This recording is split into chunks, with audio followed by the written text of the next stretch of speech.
What's going on, guys? Welcome to the second episode of the Streamline Podcast series. I'm going Narik Chase, and I want to do a versus video between the 1985 Fright Night and the Fright Night of the 2011. Now, the reason for this video is I was listening to this podcast by these two dudes, British guys, English guys, or whatever, and they were comparing the two, and I hated their method of doing it. It was totally biased. It wasn't anything fair whatsoever. And I'm one of those people, if you're going to make a comparison video about something, be fair. Be fair on every single level before you get to putting you, because you could be biased and still be fair. And just the way that they did it, I was just so frustrated that whole time I listened to it. I said, you know what? I'm going to do it, and I'm going to do it better than the way they do it. Now, there's their opinion. They like what they like and everything. But I'm like, if you're gonna make a comparison video and don't be fair, then you might as well just make a video for why you like that one movie and not having to and not just compare it to the other one when it's not even really a comparison. It's you saying that you like this one more. So, without further ado, let me go ahead and just get into this video now. The Fright Night series, or the Fright Night movies, is basically usually follows a kid named Charlie Brewster staying in this neighborhood with his well, basically, I'm just messing this up. It follows this guy named Charlie Brewster, who ends up finding out that his neighbor is Jerry is a vampire. And in these incarnation that they've had, because they've had technically 3 incarnations of this story, same characters, just different people playing them in different places and stuff like that. But it's pretty much that. Of course, Charlie, along with Charlie Brewster and Jerry Dandridge, there is the Evil Ed character. There is Charlie's girlfriend, and there's Peter Vincent, the guy that's like a vampire hunter or a TV show host or something like that, or like a horror show or something like that. In each incarnation, those 5 characters are basically in it. But I'm just gonna go ahead and go with that 1985 and the 2011. Now, in the 1985 version, Charlie is at his home and he discovers that in terms of the story, I think both films actually have a good story. They're just pretty much set in 2 different locations. One in 1985 is in this small rural area. I can't remember exactly where it's at. And this actually got that nice 1980s horror feel to it. There isn't much to the exposition of the neighborhood per se, but it does have that 1980s feel to the neighborhood itself. At times it seems like it's really dark there. At times there's like nobody on the streets. So it does have a nice little setting to it, and I can honestly see a vampire film being made, a vampire story being made there. Now, as far as the 2011 story, I think the story is a little bit more tight, more refined, because there are certain elements in it that do feed into it a little bit more, into the story of Jerry being there, how he deals with like why is Jerry there, how he's abducting people and killing people and stuff, and like nobody is finding out. And in the 1980s version, it's a little bit loose.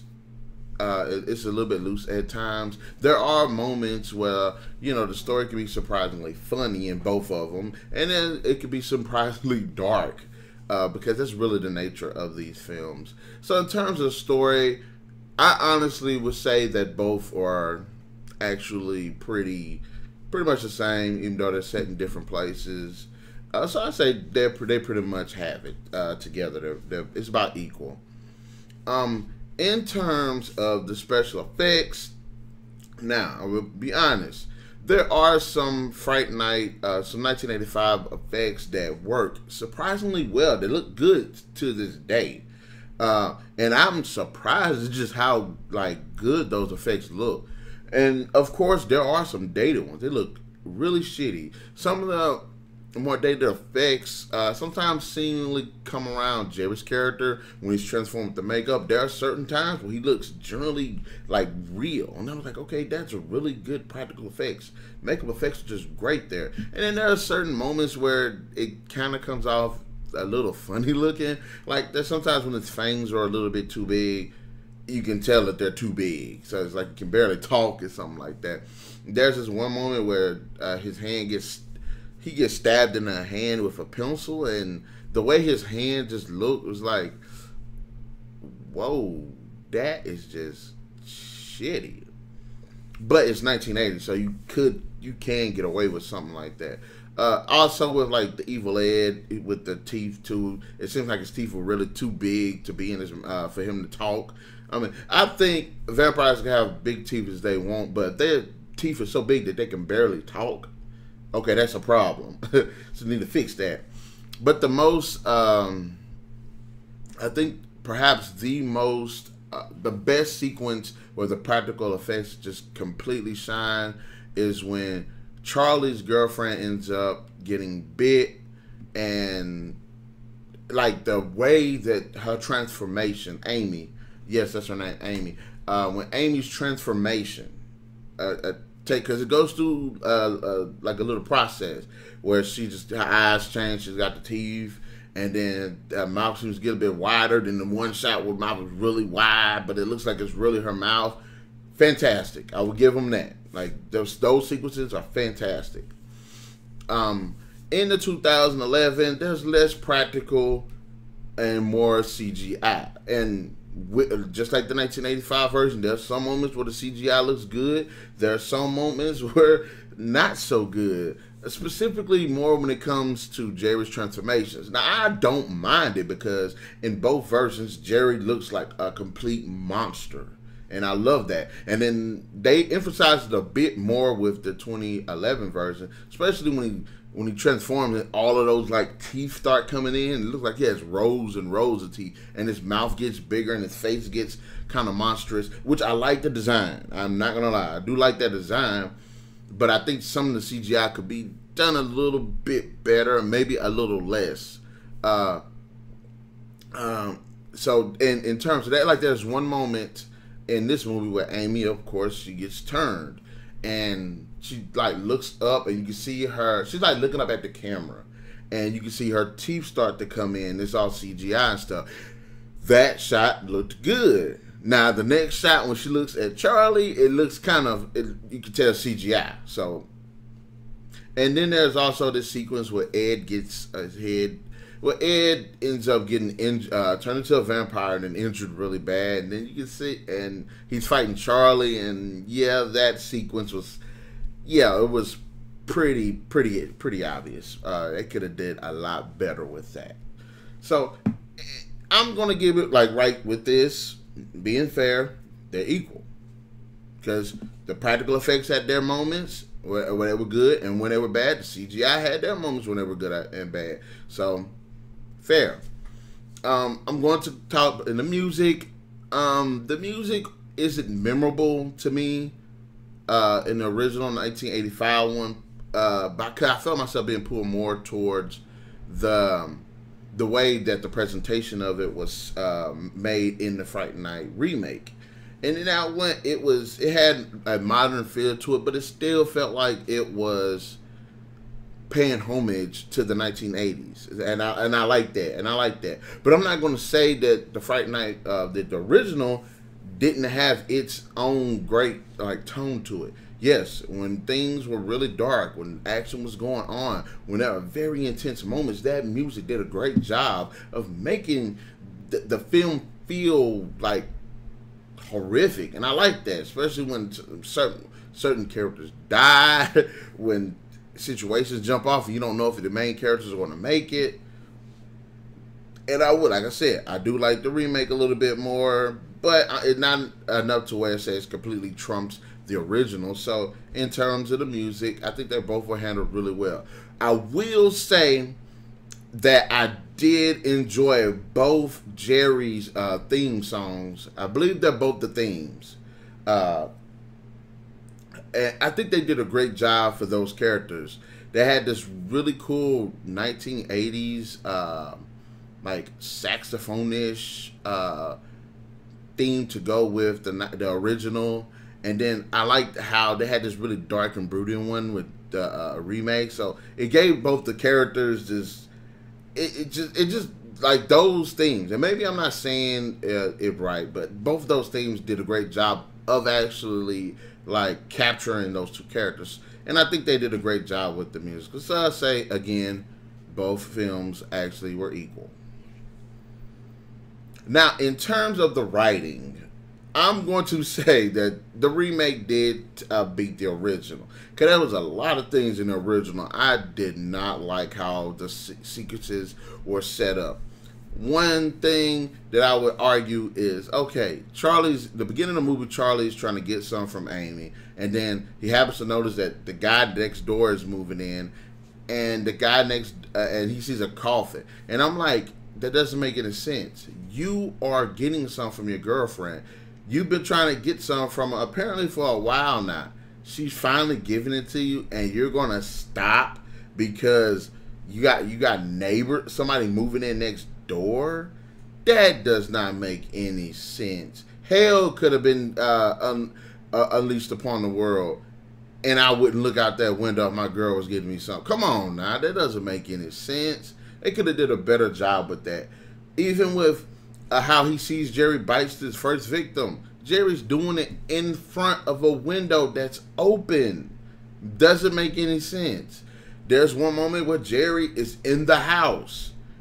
He could easily kill Charlie and his mother. But he doesn't do it. Why? The dude is a centuries old vampire. And he all of a sudden decides not to kill this guy. And even like how they got that established, it's like, okay, Jerry's to move in next door, and then people just start coming up missing and dying. Of course, that would make Jerry look a little bit suspicious. But the movie didn't like give time for him. It didn't say like he'd been there like a month or nothing like that. So, but it's like stuff like that it just completely bothered me. Like I didn't understand that. And even with kind of the whole focus of, belief in the Bible and the cross and stuff like that, I could take it or leave it. But this is why I say the writing in the remake is a little bit better. One, Charlie doesn't believe Jerry is a vampire at all. And yes, he's focused on his girlfriend, so it makes sense. Like if you're, and in this one, Ed discovers that that Jerry is a vampire. Tries to convince Charlie. Nobody in their right mind would believe anybody that somebody else is a vampire. At least not initially, without some evidence or something. Which Charlie does coming across it. It makes sense how he comes across it.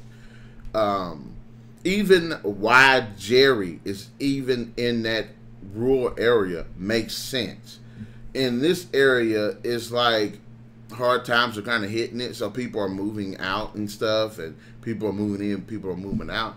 And if a vampire decides he wants to show up and starts killing people and they come up missing, you wouldn't know. You really would not know that those characters, that, you know what I'm saying? It wouldn't really make any sense for them to for anybody to suspect anything because his character, because of the way things are. So if people are constantly moving in and moving out, and then people start coming up missing, you can't tell. So it makes more sense. There's this one moment where Jerry is trying to kind of persuade Charlie to let him in the house. You can tell Charlie is like, he's very cautious at this point, and so that makes sense. And you can tell if Jerry would have gotten in the house, he probably would have killed him. But like in the original, he came in the house, didn't kill him, didn't make no sense why he been killing folks. So I like, as far as that, I did not like it. I didn't like the original's writing on almost on a lot. I'm not gonna say everything was bad because there was some moments that I thought were written really well. Specifically, when Jerry takes Amy, Jerry takes Ed. I thought that was really written really well too.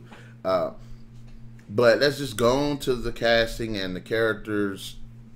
All right, now in the original, Chris Sarandon plays Jerry Dandridge, and in the remake, Colin Farrell. Both guys do a fantastic job. Chris Sarandon was just awesome in the original, and I love that he had that very seductive look and talk to him. I mean, honestly, dude came in with the suit and all that. I was like, that dude is a pimp. That dude know he got, and I like that about his character. He seemed like he was very suave. He seemed like he was very, like he had everything together. I like that about, and I like, even though he's a centuries-old vampire, he didn't dress like it most of the time. Dude had some clear cut, nice suits. So that's what I did.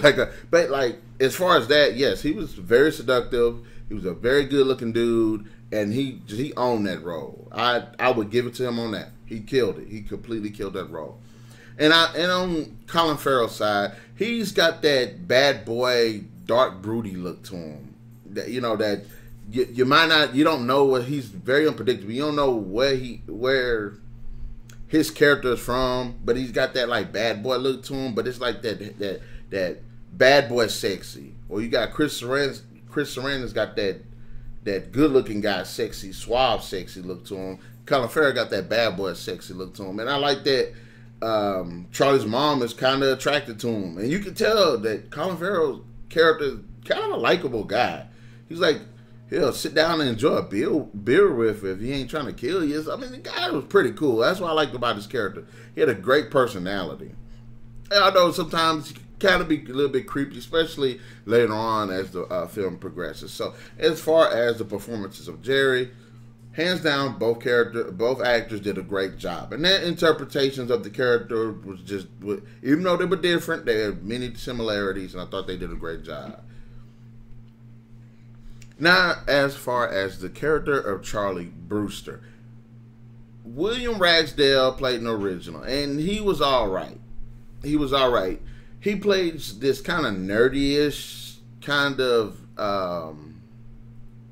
like this nerdy-ish type of character of Charlie. And I don't like those 1980s nerd-ish type people, and I'm just going to put that out there. A bit biased on that, but I try to be fair. I don't like that presentation of the nerdy guy that doesn't know what to do or anything like that from like the 1980 films. And he does a decent enough job as a character.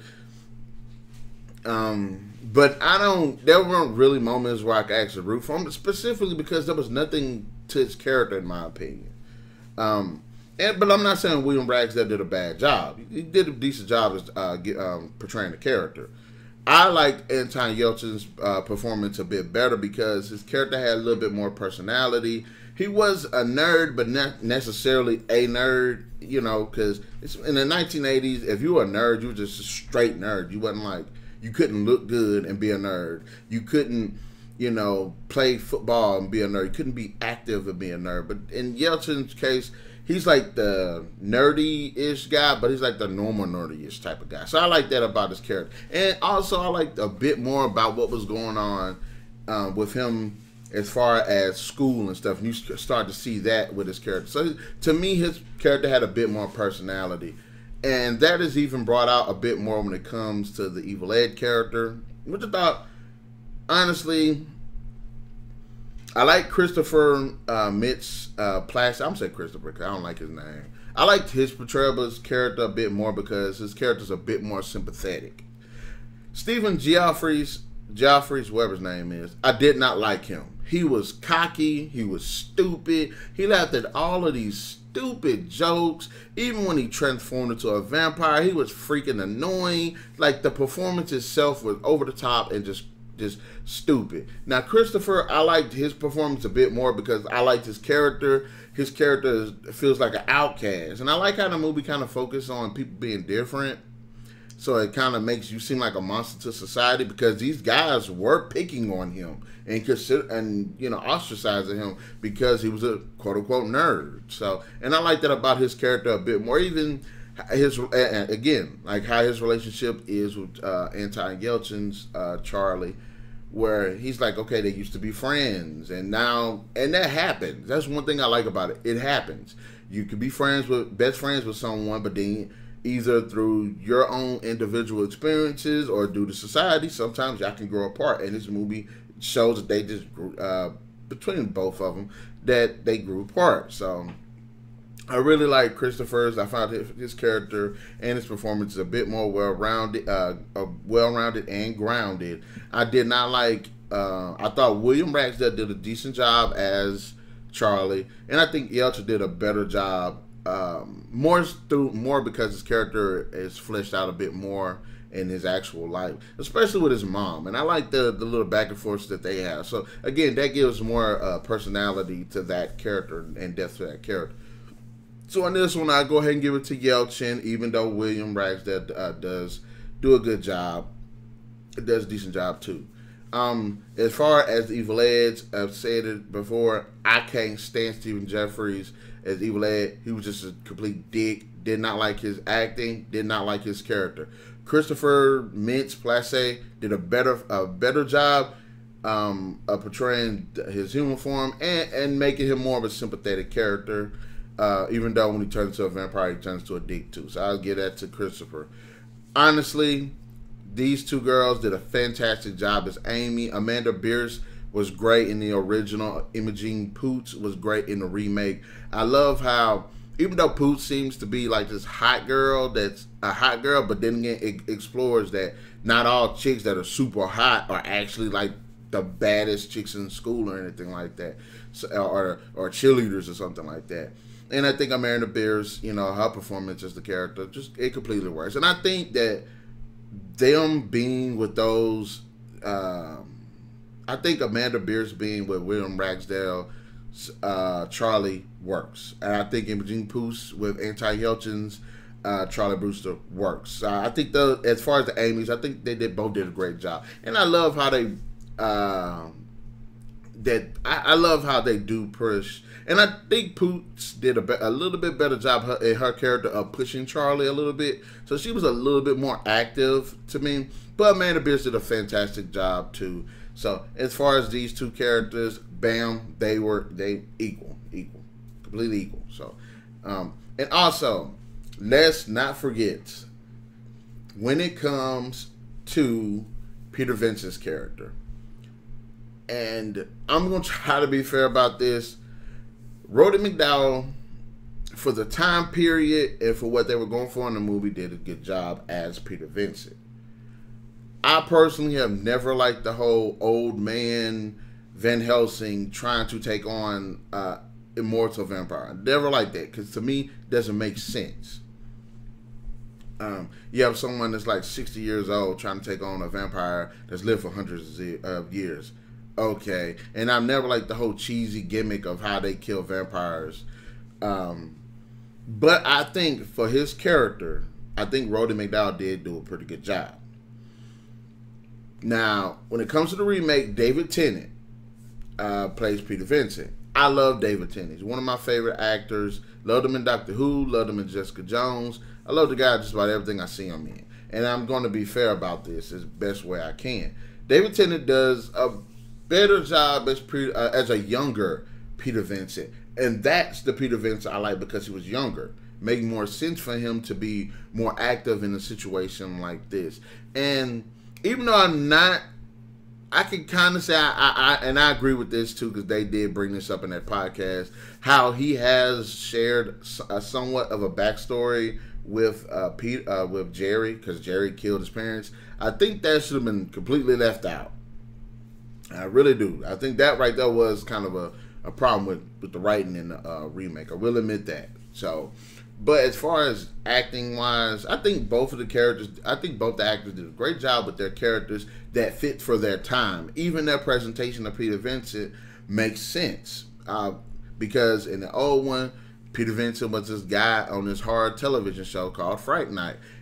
In the remake, David Tennant's version is this guy that's like into this like special effects, and all of this crazy stuff in Las Vegas and making this magical show and stuff like that. So it made more sense. It makes sense for the modern day. But I will say, in terms of personality, David Tennant completely takes it. Completely takes Roddy McDowall's character, because I found Roddy McDowall's character to be. I don't think he was strong enough. I don't think, like, as far as his motivation, I didn't like his. It's like his motivation. He had no motivation towards it, and he had really no personality. It's like, what I didn't really find myself investing in his character, like I could have. But like I said, I like David Tennant's personality. Yes, he did bring a bit of humor, but the guy just sold the role as a younger Peter Vincent. So I would give David Tennant this one, because he did a great job. Now, guys, that's how you compare an original versus remake. You just don't say, "Hey, I like this one," and then just completely down the other one without being fair on any level. So, in the comment section below, guys, let me know, what did you think about this video? Which Fright Night is your favorite, the 1985 version or the 2011 version? And also, let me know if you agree with any of my points, because I found myself thinking about this for quite a while. I've been meaning to do this video, and I'm glad I did it. And anyways, guys, be sure to like, share, subscribe, and hit that notification button to get the best of what's going on here on this channel. And I'll catch you guys on another edition of Streamline.